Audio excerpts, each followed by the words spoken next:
മറ്റൊരു വാർത്ത വരുന്നത് ഹോൺ മുഴക്കിയതിൽ പ്രകോപിതനായി കാർ യാത്രക്കാരനെ ലഹരിക്കേസ് പ്രതി ക്രൂരമായി മർദ്ദിച്ചു. മലപ്പുറം ചങ്ങരംകുളത്താണ് ഈ സംഭവം ഉണ്ടായത്. തൃത്താല സ്വദേശിയായ ഇർഷാദിനാണ് മർദ്ദനമേറ്റത്. കല്ലുംപുറത്തെ ഭാര്യാ വീട്ടിലേക്ക് കുടുംബസമേതം നോമ്പ് തുറക്കാൻ യാത്ര ചെയ്യുന്നതിനിടെയായിരുന്നു ആക്രമണം.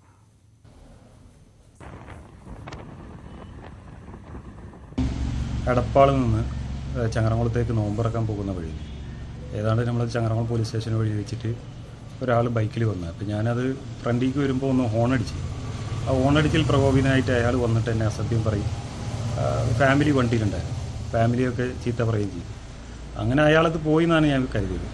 പക്ഷേ അയാളത് പോയില്ല. എന്നെ ചങ്ങരംകുളം പോലീസ് സ്റ്റേഷൻ്റെ അവിടെ നിന്ന് പിന്തുടർന്ന് ഏതാണ്ട് അറഫ ഹോസ്പിറ്റൽ കഴിഞ്ഞ പമ്പ് വരെ ഏതാണ്ട് എൻ്റെ വണ്ടിയുടെ രണ്ട് സൈഡിലും ആയിട്ട് പിന്തുടർന്ന് വന്ന് എൻ്റെ വണ്ടിയിലുള്ള കുട്ടികളെയും ഫാമിലിയും ഭയപ്പെടുത്തുകയും വണ്ടിയുടെ സൈഡിലാകെ വരച്ച് സ്ക്രാച്ച് വരുത്തുകയും അതിനുശേഷം വണ്ടി ഏതാണ്ട് പമ്പിന് മറ്റേ ചങ്ങരംകുളം ആ പമ്പിൻ്റെ അടുത്ത് വെച്ചിട്ട് വണ്ടിയുടെ ഫ്രണ്ടിൽ ആൾ ക്രോസ് ചെയ്ത് നിർത്തി വന്ന് എന്നെ മർദ്ദിക്കുകയുണ്ടായി. എൻ്റെ മുഖത്തടിച്ച് എൻ്റെ മുഖത്ത് ഇവിടെ പരിക്ക് പറ്റി എന്ന പോലെ വണ്ടിയുടെ ചാവി വലിച്ചൂരി ചാവി വളച്ച് എന്നപോലെ എന്നെ മർദ്ദിക്കുകയുണ്ടായി.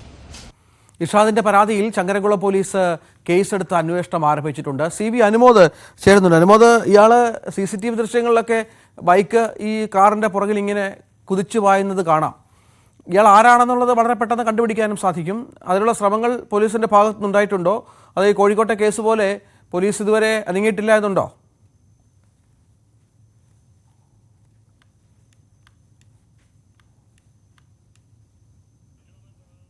അനുമോദ് ചെറിയ സാങ്കേതിക പ്രശ്നമുണ്ട്. അനുമോദ്, ഓഡിയോ സംവിധാനം ഒന്ന് ശരിയാക്കണം. എൻ്റെ ചോദ്യം അനുമോദ് കേട്ട് കാണുമെന്ന് പ്രതീക്ഷിക്കുന്നു. നമുക്ക് ദൃശ്യങ്ങൾ അത് കാണാം. ഈ യുവാവിനെ, ഈ കാറിൽ സഞ്ചരിച്ച കുടുംബത്തെ പിന്തുടരുന്ന ഒരു ബൈക്ക് യാത്രികനെ കാണാം. ഹോൺ അടിച്ചു എന്നത് മാത്രമാണ് പ്രകോപനം. അനുമോദ് തുടരാം, കേൾക്കാം.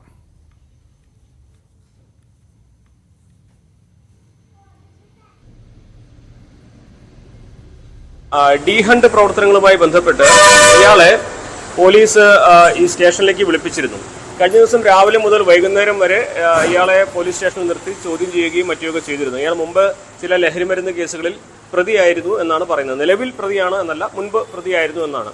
അപ്പോൾ ഈ ലഹരിമരുന്നിനെതിരായ അന്വേഷണങ്ങൾ നടക്കുമ്പോൾ സ്വാഭാവികമായിട്ടും മുൻപ് ഇതിന്റെ കണ്ണികളായിട്ടുള്ളവരെല്ലാം പോലീസ് പലതരത്തിലും ചോദ്യം ചെയ്യും, വിളിപ്പിക്കും. അതിന്റെ ഭാഗമായിട്ട് ഇയാളെ വിളിപ്പിച്ചിരുന്നു. അങ്ങനെ പോലീസ് സ്റ്റേഷനിൽ നിന്നും മണിക്കൂറുകൾ നീണ്ട ഈ ചോദ്യം ചെയ്യലും മറ്റും പൂർത്തിയായി മടങ്ങിപ്പോകുന്നതിനിടെയാണ് ഈ സംഭവം ഉണ്ടായത്. ഇയാളുടെ ബൈക്കിന് തൊട്ടുപിന്നിൽ ഹോൺ അടിച്ചു എന്നാണ് ഇയാളെ പ്രകോപിപ്പിച്ചത്. തുടർന്ന് മറികടന്നു പോയ കാറിനെ വിടാതെ പിന്തുടർന്ന് ഇയാൾ ആ കാർ ഒരു ബസ്സിന്റെ ബാക്കിൽ നിർത്തിയപ്പോൾ ബൈക്ക് പുറകേട്ട് ഇറങ്ങി ഈ കാർ യാത്രികയായ ഇർഷാദിനെ ആക്രമിച്ചു എന്നാണ് കേസ്.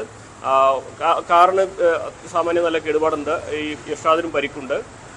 ഈ സമയത്ത് ഇയാൾ ലഹരി ഉപയോഗിച്ചോ ഇല്ലയോ എന്ന് പറയാനാകില്ല. കാരണം ഇയാൾ അന്ന് വൈകുന്നേരം വരെ പോലീസ് സ്റ്റേഷനിലായതുകൊണ്ട് തന്നെ ആ സമയത്തൊന്നും ഇയാൾ ലഹരി ഉപയോഗിച്ചതാവാൻ സാധ്യതയില്ല. അതിനുശേഷം ഈ പോലീസ് സ്റ്റേഷനിൽ ഇറങ്ങിയ ശേഷം ഇയാൾ ലഹരി ഉപയോഗിച്ചതാണോ എന്ന് നമുക്ക് പറയാനും കഴിയില്ല. എന്താണെങ്കിലും നിലവിൽ ഇയാൾ ഇപ്പോൾ ഒളിവിലാണുള്ളത്.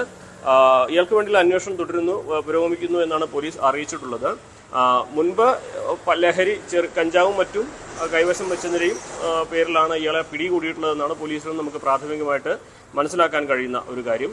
എന്താണെങ്കിലും ഒരു ഹോൺ മുഴക്കിയതിന്റെ പ്രകോപനത്തിൽ ഒരു യാത്രികനെ ക്രൂരമായി മർദ്ദിക്കുകയും വാഹനം വലിയ തോതിൽ കേടുപാട് വരുത്തുകയും ചെയ്തു എന്നുള്ളത് ജാമ്യമില്ലാത്ത കുറ്റം തന്നെയാണ്. സ്വാഭാവികമായിട്ടും ഇയാൾക്കെതിരെ ഇപ്പോൾ ചുമത്തിയിട്ടുള്ള അത്തരത്തിലുള്ള വകുപ്പുകളാണ്. ലഹരി ഉപയോഗിച്ചോ ഇല്ലയോ എന്നുള്ള കാര്യത്തിൽ നിലവിൽ പോലീസിന്റെ ഭാഗത്തുനിന്ന് വ്യക്തമായിട്ടുള്ള ഒരു മറുപടി ലഭിച്ചിട്ടില്ല. കാരണം അന്ന് മറ്റൊരു കേസിന്റെ അല്ലെങ്കിൽ ഈ ഡി ഹണ്ടിന്റെ സ്ഥിരം ലഹരി ഉപയോഗിക്കുന്ന ആളാണ്, അത് പോലീസിന് വളരെ വ്യക്തമാണ്. ഇത്തരം കേസുകളിൽ പെടുന്ന ആളാണ്, ലഹരി കൈവശം വെക്കുന്ന ആളാണ്. ഈ അന്ന് രാവിലെ മുതൽ വൈകിട്ട് വരെ സ്റ്റേഷനിൽ നിന്നു വന്നതേ ഉള്ളൂ. അതിനിടയ്ക്ക് എപ്പോഴെങ്കിലും ലഹരി ഉപയോഗിക്കാനുള്ള, അതിന് ശേഷം ലഹരി ഉപയോഗിക്കാനുള്ള അവസരമൊക്കെ ഉണ്ട്. ലഹരിയുടെ ഒന്നും ഈ പറഞ്ഞ പോലെ ലഹരിയിലല്ലാതെ ഇത്തരം പ്രവർത്തികൾ, കേവലം ഒരു ഹോണിൻ്റെ പേരിൽ ഒരാളെ അടിക്കുക, അത് കുടുംബമായി പോകുന്ന ഒരാൾക്ക് നേരെ ആക്രമണം അഴിച്ചുവിടുക, കാറ് തകർക്കുക എന്നൊക്കെ പറയുന്നത് ഒരു സാധാരണ മാനസിക നിലയിലുള്ള ഒരാൾക്ക് അത്ര പെട്ടെന്ന് സാധ്യമായൊരു കാര്യമല്ല. ഒന്നിൽ ഇയാൾ സ്ഥിരം ലഹരിക്ക് അടിമയായിരിക്കണം, അല്ലെങ്കിൽ മറ്റെന്തെങ്കിലും മാനസികാവസ്ഥയിലുള്ള ആളായിരിക്കണം.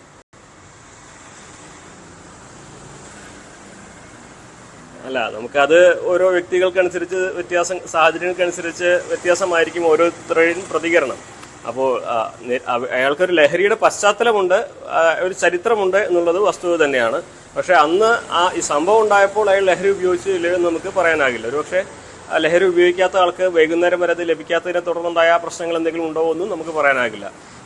പ്രകോപനം കാറിന്റെ ഹോൺ അടി മാത്രമാണ് എന്നുള്ളതാണ് പരാതിയിലുള്ളത്, പോലീസിന്റെ ഭാഗത്തും ഉള്ള ഒരു വിവരം.